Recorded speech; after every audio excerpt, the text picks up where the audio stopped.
Ako si Ed, isang bagong OFW sa Canada. Anong mga bagay na ginagawa namin tuwing day off? Ayan si M, kasama kong mag-off. Nagkayayaan kaming mag-trip shop at challenge namin ang isa't isa na gumastos ng $20. At dali-dali kaming umalis para maabutan ng mga magagandang gamit. Sa pagpasok namin, bumungad na kaagad napakadaming damit.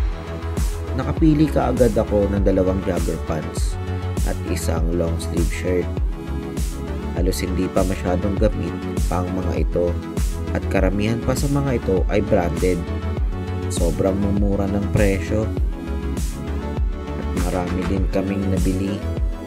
Tila kalahating sako ang nabili namin.